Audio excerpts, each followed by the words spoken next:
The South Seattle docks. Leaving the Seamstresses Union behind, you head to the docks. The Ripper killed Sam, or maybe he or she slipped up with his latest victim. Left some useful evidence, only one way to find out.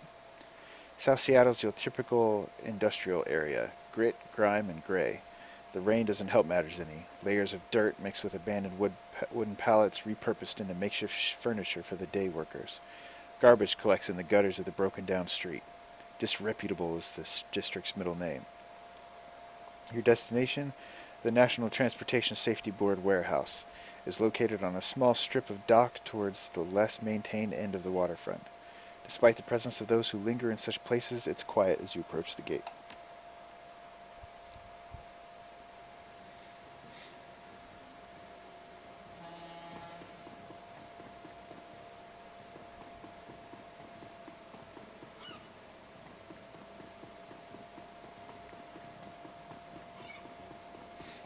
Streetwalker.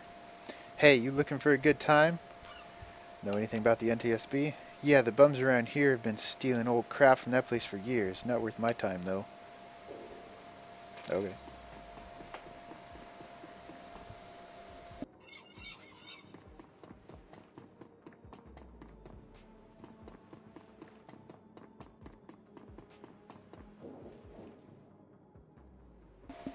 The guard looks bored. He toys with his gun absent-mindedly, like he might shoot something on a whim just to watch it die.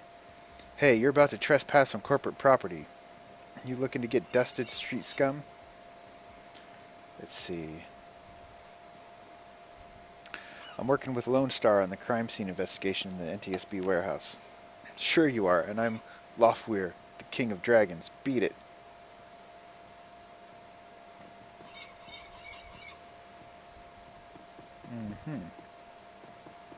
Okie dokie.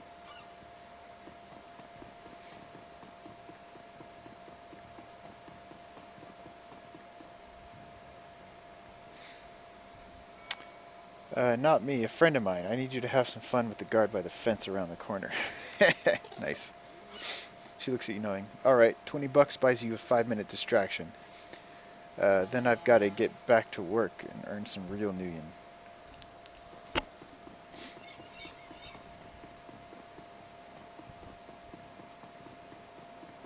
What's going on here? Hey, that's mine. Who raised you? A pack of wolves? That there ladder is rightfully mine. I could use your intestines as a rope instead. Yeah. It's not to be dig. 5A, sure. Maybe that noodle machine is still working. And what's this?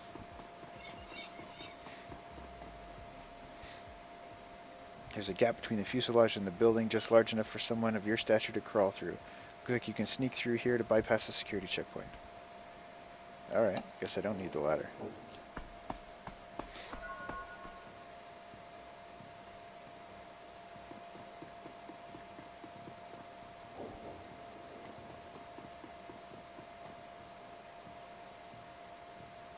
I should probably just head inside. You're about to transition to a new location. Continue. Yeah.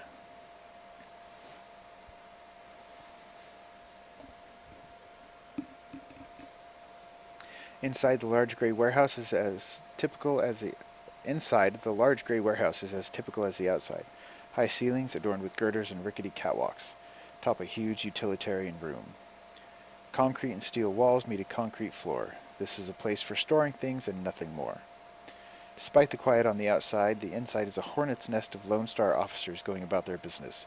In the center of the activity is the Emerald City Ripper's latest victim. With uniforms everywhere, no one stops you at the door.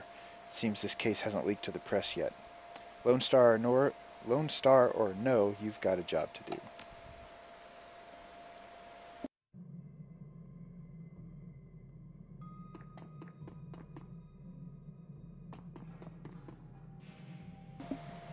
Took your sweet time, didn't you? You know, traffic these days. Fill me in. We had time to go over the evidence while you were en route. Turns out this might not be a Ripper murder after all.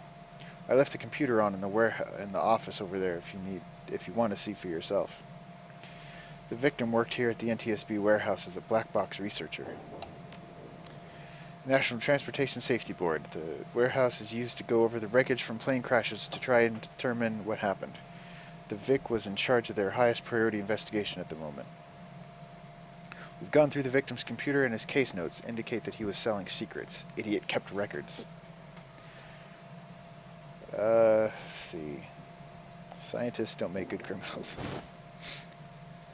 Tell me about it. Some runner like you probably offed him to cover up his corp master's involvement and tried to make it look like a Ripper killing. Here's the office key. Check it out for yourself if you want. Is that McCluskey? Looks like McCluskey.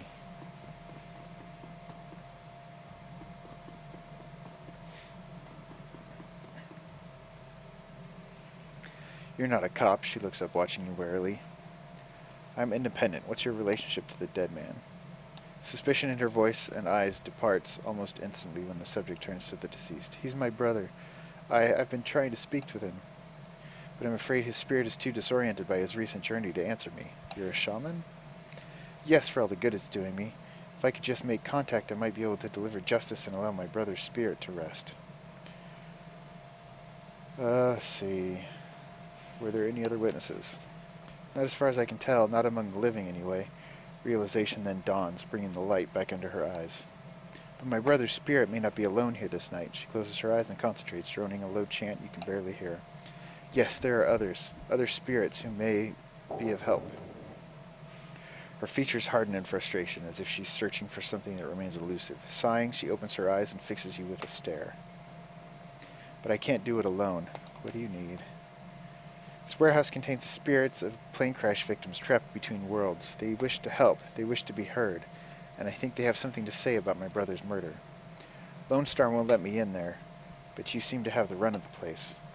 If you can find personal items that belong to the victims, I believe that I can summon a spirit to speak with us. I'll need at least 2 such objects. Can you find them for me? Yeah, let's do it. Oh, there's Dresden again. Tiergar, surprised to see you here. Let me guess, Officer Aguirre tipped you off? Suppose you must have made an impression on him at the market yesterday. Or your cred stick did at any rate. Ha ha. Anyway, surprise.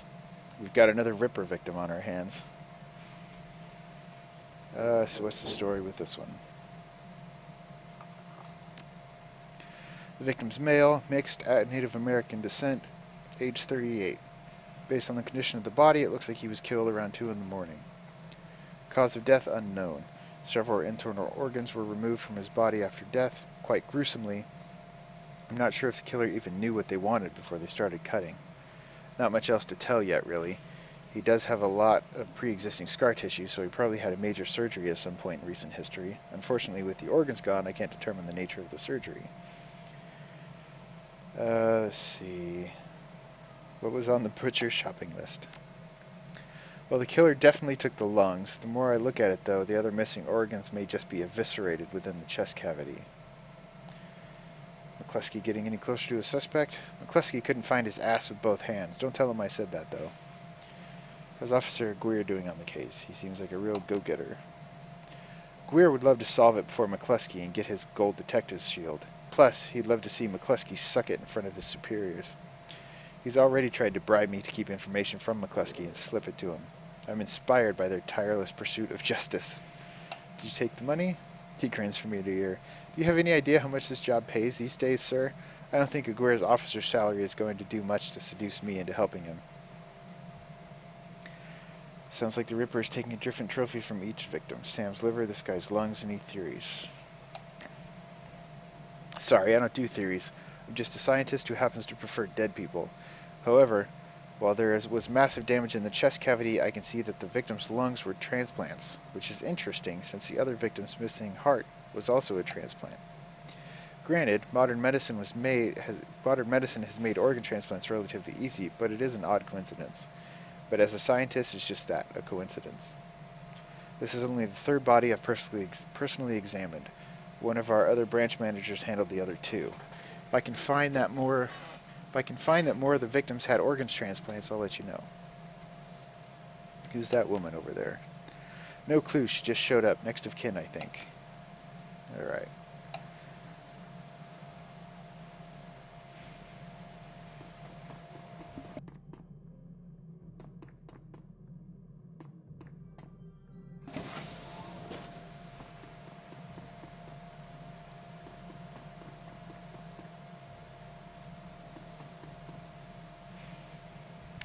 There's a large pile of old shoes on the ground next to the airplane seats. They could be discarded luggage, or possibly the shoes worn by the occupants of the plane at the time of the crash. You find nothing interesting about the shoes in the pile.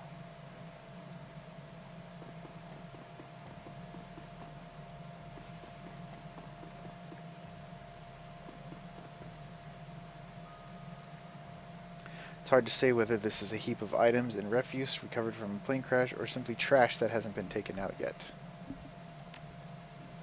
A sticky substance of some sort seems to have seeped through the trash pile, and your hands are quickly covered with the stuff. After searching for a minute, you unearth a handful of interesting items.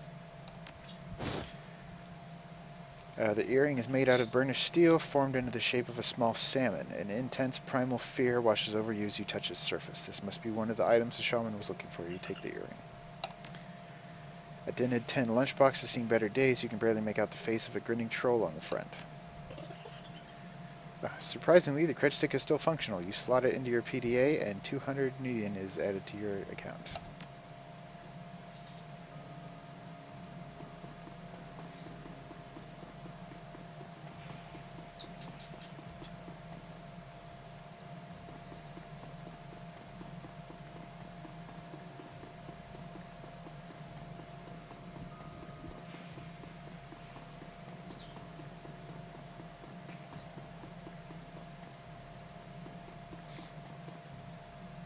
You don't need to go right now. The old poster depicts a svelte young woman posing with an assault rifle.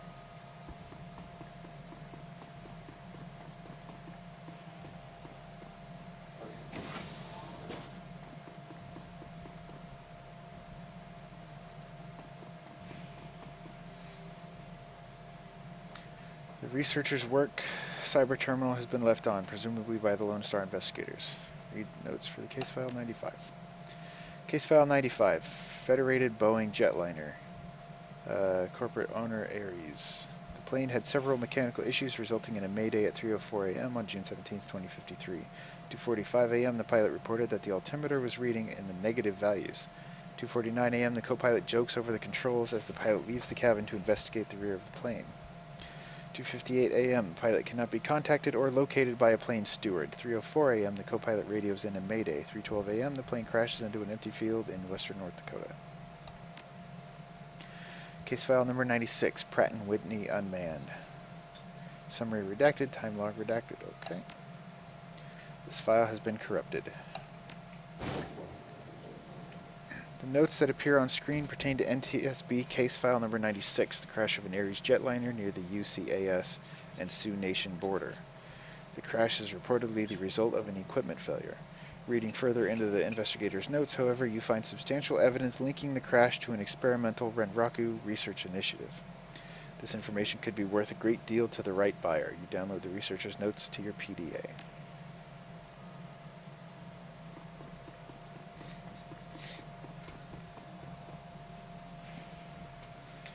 This appears to be the victim's locker. The door is slightly ajar. Inside you see several of the dead man's personal items. The blue toothbrush is still wet from being used. It smells of mint and cigarettes. As you reach for the comb, the hair on the back of your hand stands on end, and when you take it off its little shelf, your heart thumps in your chest, hard. This must be one of the items the shaman was looking for. Alright, back to the shaman.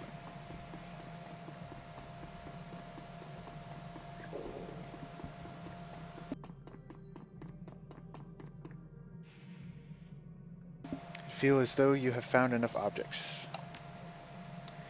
You hand her the objects you found. She closes her eyes and chants over them for a time.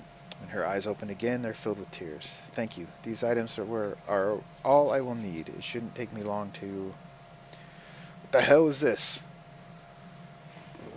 Uh-oh. There's McCluskey. Officer Greer trails after the detective, only meeting your eyes for a moment. She's the victim's sister, sir. This is a crime scene, officer, not some Salish drum circle.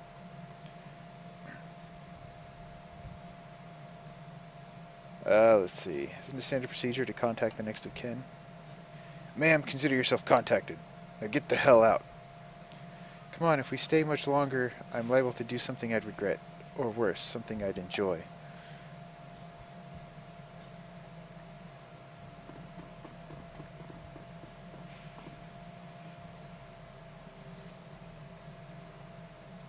That man is an ass.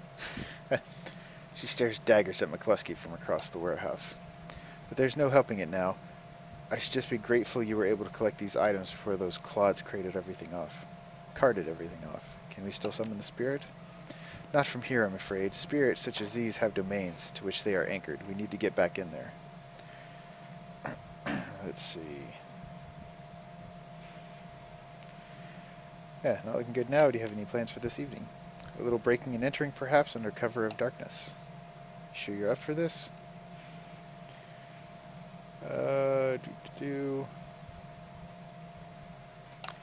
Yeah.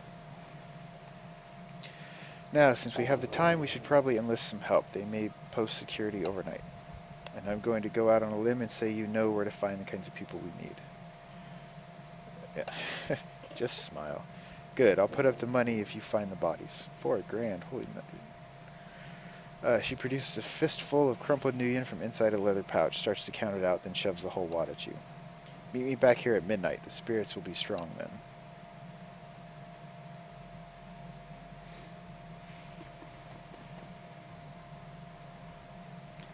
You start to leave the warehouse, your comlink chirps, and the face of the coyote pops on the screen.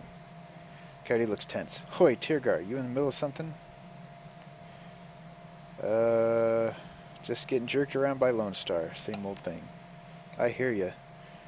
Her jaw sets. I don't know if I ever told you this, but I was born in the Royale. BTL pushers like Stevie J ran the squats. Ran my world when I was growing up. She looks relieved. Wiz. I have a cousin, Gino, who's been missing for months. He hit the sprawl about a year ago and immediately fell in with some tweakers. Bad guys. They hooked him on some high-amp dream chips and started using him for all sorts of dreck. I tried to help him, but he pushed me away. Then he disappeared. I've been shooting up BTL labs ever since trying to find him. Guessing you have a new lead. It's not a lead. Her face lights up. She's running hot. Has a serious edge. I know exactly where he is this time. Got an old friend who eyeballed him herself. I'm on my way. Paco's with me, but we could use another hand. You in? I need you right now. Alright, yeah, alright, let's go. I got time to kill till midnight anyway. I knew you'd come. I'll send you the address. See you soon.